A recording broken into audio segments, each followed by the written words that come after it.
नमस्कार। TCE political diary में आप सबका बहुत-बहुत स्वागत है। अभी हाल ही में बंगाल में इलेक्शन हुआ है। हालाँकि इंडिया के और भी काफ़ी सारे स्टेट्स में इलेक्शन हुआ है और उसके साथ-साथ बंगाल में भी इलेक्शन हुआ है और जितने भी इलेक्शंस अभी फ़िलहाल हुआ है, उसमें से सबसे ज़्यादा मतलब इंटरेस्ट, सबसे ज़्यादा क्रेज़, सबसे ज़्यादा घमासान जो कुछ भी मचा हुआ है, वो सारे बंगाल इलेक्शन को लेके मचे हुए हैं। और हर किसी के ज़ुबान पे एक ही क्वेश्चन है कि कौन जीतने वाले हैं, कौन जीतने वाले हैं? और मेरे पास ये क्वेश्चन काफ़ी सारा आ रहा है। उसका एक रीज़न ये है कि मेरा नाम कमलेश है, मैं बेसिकली बंगाल से हूँ। I am born and brought up in Bengal. तो बंगाल के में मैं अपनी ज़िंदगी का ऑलमोस्ट 23 इयर्स मैं बंगाली में बिताई हूँ। उसके बाद मैं दिल्ली में आके आज के डेट पे शिफ्ट हुई हूँ और right now I am with BJP और एज़ अ मीडिया भी मैं वर्क कर रही हूँ वहाँ पे। तो बंगाल की जो सिचुएशन है, जैसे कि अभी फ़िलहाल आप लोगों को पता ही है कि बंगाल में टीएमसीपी का जो सरकार है वो चल रहे हैं और टीएमसीपी की सरकार का काफ़ी सारी चीज़ें मैंने बहुत क्लोज़ली देखा है, बहुत करीब से मैंने देखा है। वो मैं समय के साथ-साथ आप सबके सामने रिवील करूँगी। तो आज के मेरा जो ये स्टेटमेंट है, मैं जो जिसके लिए मैं आज अभी मीडिया के सामने आई हूँ, उसके एक खास रीज़न है। ये जो लोग पूछ रहे हैं क्वेश्चन कि बंगाल में कौन जीतेगा, कौन जीतेगा? तो इसके माइंडसेट को मतलब ये जो कौन जीतेगा ये वाला, हालाँकि अभी तक रिज़ल्ट नहीं निकला है, ठीक है? अभी आज है 2 तारीख, ठीक है? 2 मई है, 2 मई 2026 और अभी रिज़ल्ट निकलने में अभी 2 दिन बाकी है। तो मेरे को जो लगता है कि बंगाल की जो जनता है, उनका माइंडसेट जो है ना, वो सबसे ज़्यादा डिपेंड करता है कि सरकार कौन-सी पार्टी बनाएँगे उसके ऊपर। इससे पहले आप लोगों ने देखा है कि 34 इयर्स ऑलमोस्ट लेफ्ट ने बंगाल में राज किया और उनके टाइम में बंगाल का कोई भी उन्नति, कोई भी प्रोग्रेस कुछ नहीं हुआ था। सारी इंडस्ट्री सब कुछ बर्बाद हो चुका था। उसके बाद 15 इयर्स लोगों ने सोचा कि शायद ममता जी जब आएँगे तब उस टाइम पे सरकार चेंज होगा तो कुछ अच्छा हो सकता है। तो ममता जी सरकार में आए। हालाँकि 15 साल में क्या हुआ, वो आज सबके सामने है। 15 सालों में जो टीएमसीपी की सरकार है, उसमें गुंडागर्दी, इंडस्ट्री ख़त्म हो जाना, तोला, ठीक है? फिर मर्डर, लोगों को डराना, धमकाना, डेलिबरेटली ये सब कुछ चला है। इवन महिलाओं को अपमान करना, उनका शोषण करना, सब कुछ मतलब जितना गंदा हो सके, जिसका एक एग्जाम्पल आरजी कर है। अब यहाँ पे बोलने वाली बात है कि इतना सब कुछ देखने के बाद भी बंगाल के लोगों के माइंडसेट जिस तरफ जाएगा उसके ऊपर डिपेंड करेगा कि बंगाल में जीतेगा कौन। अब बंगाल के लोगों के माइंडसेट किस तरफ है। अब मेरी कुछ लोगों से बातचीत हुई है, तो हालांकि they are from my class, they used to be my classmates. तो उनके माइंडसेट में मैं जो देख रही हूँ, देख के ना मुझे बड़ी हैरानी हुई। वो बोल रहे कि मतलब बंगाल तो बंगालियों का है और बीजेपी, हालांकि बंगाल में जितने भी बीजेपी कैंडिडेट्स है वो सारे के सारे बंगाली ही है। मतलब बंगाल में किसी भी नॉन बंगाली कैंडिडेट को मतलब उम्मीदवार नहीं बनाया गया है, ठीक है? उसके बावजूद ये जो पूरी बीजेपी पार्टी है उसको बंगाली लोग एक नॉन बंगाली पार्टी की तरह ट्रीट कर रहे हैं। दे आर जस्ट लाइक कि अगर एक नॉन बंगाली पार्टी आ जाएगा तो बंगाल का कल्चर खराब हो जाएगा, बंगाल का जो मछली हमारे जो ऑथेंटिक डिश है वो खाना बंद हो जाएगा। मतलब इस टाइप के हजारों प्रोपागंडा वहाँ पे फैला रखे हैं। इवन ये तक क्वेश्चन बार बार आ रहा है कि बंगाल में बीजेपी कैसे राज करेगा, बंगाल के कल्चर को उनको थोड़ी पता है। अरे भाई, बीजेपी को कल्चर पता हो ना हो वो बात की बात है, जो बीजेपी के जो कैंडिडेट है वो तो बंगाली है, उनको तो पता है।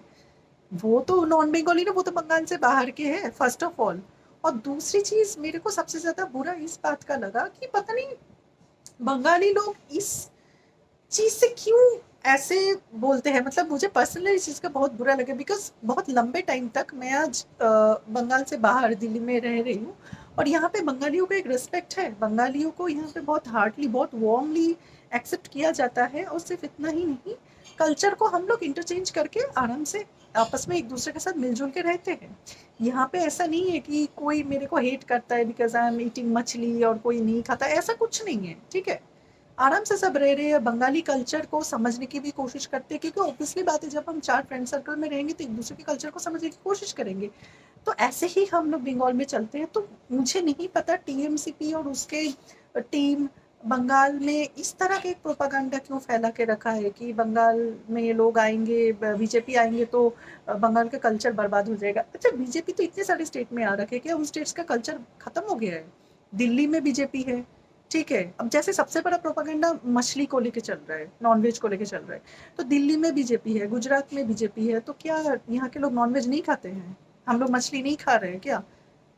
तो क्यों क्यों इन सब का तो कोई मतलब नहीं है। और सबसे गंदी चीज है कि जो पढ़े लिखे लोग हैं, मतलब मैं जिन दोनों इंसान की बात कर रही हूँ, लिटरली वो पढ़े लिखे हैं, पढ़े लिखे होके वो मेरे को इस तरह से चार्ज कर रहे हैं कि बीजेपी ना हारेगा, तू मत बोला कर इस तरह से, क्योंकि बीजेपी तो बाहर के लोग हैं, बीजेपी ये सब हम लोग बीजेपी को बर्दाश्त नहीं करते। मतलब टीएमसीपी को सपोर्ट करते करते उन लोग इतने इतने लेवल पे गिर चुके हैं कि उनको ये चीज नहीं दिख रहा है कि भाई यहाँ पे लेडीज को के साथ अत्याचार हो रहा है। मुस्लिम घुसपैठी के चक्कर में डेमोग्राफी चेंज हो चुका है, जो बांग्लादेशी रोहिंग्या है उनके चक्कर में डेमोग्राफी चेंज हो गया है।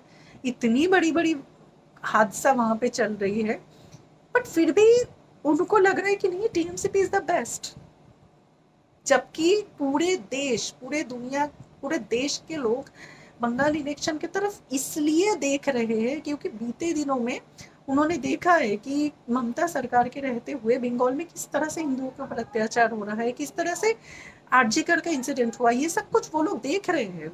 तो इसीलिए लोग इस वजह से इंटरेस्टेड है कि हम चाहते हैं कि बंगाल के लोग शांति की जिंदगी उनको मिले, ठीक है। अभी कल ही न्यूज आया है फलता में किस तरह से हिंदुओं के घर घर में जाके उनको डराया गया है कि बीजेपी को वोट दोगे तो घर में घर जला देंगे, रेप कर देंगे, ये सब फालतू की चीजें।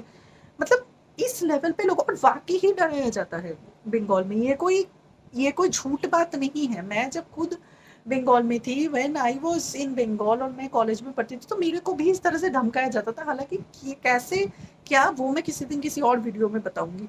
तो ओवरऑल मेरे बोलने का मतलब ये है कि इतना कुछ इतने सालों से देखने के बाद भी अगर लोगों के ऐसे मेंटालिटी है जनता के कि नहीं, टीएमसीपी को ही जीतना चाहिए, चाहे वो कुछ भी करे, चाहे वो हिंदुओं का घर चला दे, हिंदुओं को मर्डर कर दे, लड़कियों को रेप कर दे, कुछ भी कर दे, but still we want TMCP. क्यों? क्योंकि बीजेपी, मतलब पता नहीं ये कहाँ से ये थिंकिंग है। बीजेपी कोई एक ना ऑल इंडिया पार्टी है, ठीक है। बीजेपी के जितने भी कैंडिडेट्स है ना, वो सारे अपने अपने स्टेट से ही होते हैं, वो आपके ही लोग हैं, वो कोई बाहर के इंसान है नहीं। तो कृपया करके ये जो घटिया माइंडसेट है इसको मत रखिए, मेरा यही रिक्वेस्ट है। हालांकि वोट तभी हो चुका है, अब तो कुछ बदला नहीं जा सकता, but still I want to say to the people कि आप ना अपने भलाई का देखिए। जो सरकार में बैठे हैं ना, वो आपके कुछ भला तो कर नहीं रहा है, उल्टा आप लोगों की जो माइंडसेट है ना, ये चीज और डिस्ट्रैक्टिव है, ये चीज कुछ अच्छा नहीं है। और इस तरह की नीच मेंटालिटी रखना भी नहीं चाहिए। तो कुछ लोग, मुझे नहीं पता, मैंने कुछ नंबर ऑफ पीपल से ही ये बात करी है और उन लोगों ने लिटरली ये चीज बोला कि बीजेपी नहीं आना चाहिए क्योंकि बीजेपी हिंदू मुस्लिम करता है, बीजेपी लोगों को मतलब मछली खाना बंद कर देगा, बीजेपी घटिया पार्टी। और बहुत गंदे तरीके से मेरे साथ उन लोगों ने बातचीत किया। मतलब आई वाज जस्ट थिंकिंग कि भाई are they my friends, but reality है ये। क्यों? क्योंकि बंगाली होके मैंने बीजेपी को सपोर्ट किया, ये मेरी गलती है। एनीवेज, मुझे बीजेपी, मैं इसलिए बीजेपी को सपोर्ट करती हूँ बिकॉज बीजेपी मुझे प्रोटेक्शन दे रहे हैं एज बीइंग अ हिंदू। मुझे ऐसा लगता है कि बीजेपी एक लौते पार्टी है ना जो अभी इंडिया में हम हिंदुओं को सुरक्षित रखे। अगर बीजेपी नहीं होता, आरएसएस नहीं होता ना, तो अब क्या होता इंडिया में ना, वो जैसे बांग्लादेश में हुआ है ना दीपू दास के साथ, ऐसे उनको एकदम लटका के जला दिया है। या फिर बंगाल में भी ऐसे बहुत सारी वारदात आपको देखने को मिलेगा जहाँ पे 6 महीने की छोटी बच्ची को आग में फेंक दिया जाता है just because she is from a Hindu family. तो इस टाइप के इंसिडेंट्स होते रहते हैं, ठीक है। वो चीज पूरी इंडिया में होता, वो चीज पूरी इंडिया में होता, तोलाबाजी, गुंडा राज सब कुछ चलता जैसे आज बंगाल में चल रही है, ठीक है। मुझे नहीं पता कि जो मतलब ज्यादातर जनता बंगाल में, क्योंकि मेरा ये ट्रस्ट है कि जिन लोगों से मैंने बात किया, they are supporter of TMCP, ठीक है। और सबसे घटिया चीज ये है कि मतलब सपोर्ट से बाहर आके, मतलब दोस्ती या फिर एक देखने की जो आंखें होते हैं ना, उसको एक होता है ना साइड में रख देना बिल्कुल, जस्ट ब्लाइंडली एक पार्टी को सपोर्ट करना। तो वही चीज उन लोगों ने किया, हालांकि उनको कुछ भी नहीं दिख रहा है यहाँ पे कि टीएमसी पे कितना गंदगी फैला रखा है वहां पे। बट ठीक है, जनता की भरोसा है, जनता ने जिस पार्टी पे भरोसा दिखाया है वही पार्टी जीतेगा, ये रियलिटी है।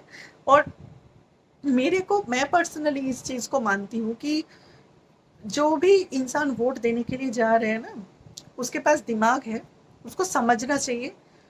आजकल सोशल मीडिया है, सबको सब कुछ पता है, किसी से कुछ हाइड नहीं है।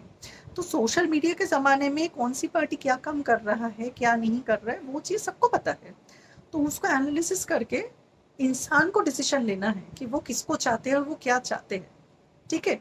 तो मेरी ओपिनियन यही है कि अगर बंगाल की जनता चाहते हैं कि नहीं इसी तरह से गुंडा राज चलता रहे, लड़कियों के साथ आरजीकर का जो भी हुआ है इंसिडेंट, ठीक है, वही इंसिडेंट और होता रहे आगे, ठीक है। पुलिस अभी से ही तो टीएमसीपी के गुंडे धमकी दे रहे हैं कि 4 तारीख के बाद देख लेंगे, ये करेंगे वो करेंगे।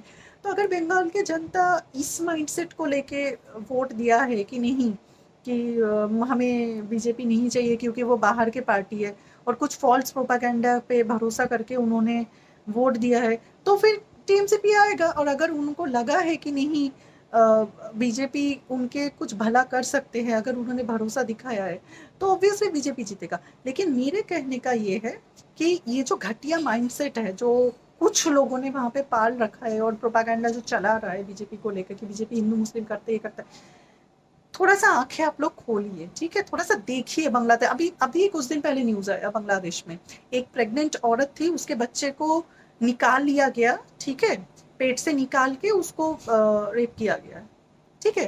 तो जी, जो लोग ये बोल रहे हैं कि नहीं बीजेपी हिंदू मुस्लिम करके गलती कर रहे हैं, उनको ये चीज नहीं करना चाहिए, तो क्या मैं ये मान लूं कि बांग्लादेश में जो दीपू दास के साथ हुआ, या फिर रिसेंटली जो लेडी के साथ ये जो हादसा हुआ है प्रेग्नेंट लेडी के साथ, वो लोग इस चीज को सपोर्ट करते हैं? मतलब मीनिंग तो यही आ रहा है ना, किस चीज को वो लोग सपोर्ट करते हैं, तभी जाके वो लोग चाहते हैं कि वो चीज वहां पे क्यों हो रहा है, वेस्ट बंगाल में भी होना चाहिए। हालांकि ऐसा तो नहीं है ना कि उनको कुछ पता नहीं है।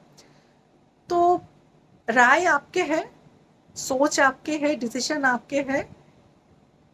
बाकी हाँ, छोटे छोटे ऐसे न्यूज लेके, ऐसे बातों को लेके मैं हमेशा आती रहूंगी, आप लोगों को जागरूक करने की कोशिश करूंगी, क्योंकि मेरा एक ही बोलने का मतलब है कि अपने सेफ्टी अपने हाथ पे। पहले मैं, मेरी फैमिली, मेरा काम, हर इंसान को ये सोचना चाहिए जो पार्टी सेफ्टी दे रहे हैं वो सबसे ज्यादा इम्पोर्टेंट है। चार पैसों के चक्कर में कुछ कोई आपको कुछ लक्ष्मी भंडार और पता नहीं क्या क्या करके 2-4 पैसे दे रहे हैं, और बदले में आपके घर को जला रहे हैं, बच्चे को आग में फेंक रहे हैं, महिलाओं को रेप कर रहे हैं, ठीक है। ये तो कोई बात नहीं है ना। पहले इंसान की जिंदगी, सेफ्टी, अगर देश रहेगा, स्टेट रहेगा, तब तो जाके इंसान रहेंगे, है ना। लड़ाई झगड़ा एक साइड में, पहले अपनी सुरक्षा, अपनी अस्तित्व पहले। तो मुझे लगता है जो एजुकेटेड हिंदूज हैं उनको ये बात समझना चाहिए अब, वरना सच में 15 साल हो चुका है ऑलरेडी, वेस्ट बंगाल की डेमोग्राफी चेंज हो चुके हैं, और 5 साल में अगर टीएमसीपी आ गया बाई चांस, तो ईश्वर जानते हैं कि क्या होगा। बाकी आपके क्या राय हैं, कमेंट सेक्शन में ज़रूर बताइएगा। मिलते हैं अगले वीडियो में। नमस्कार।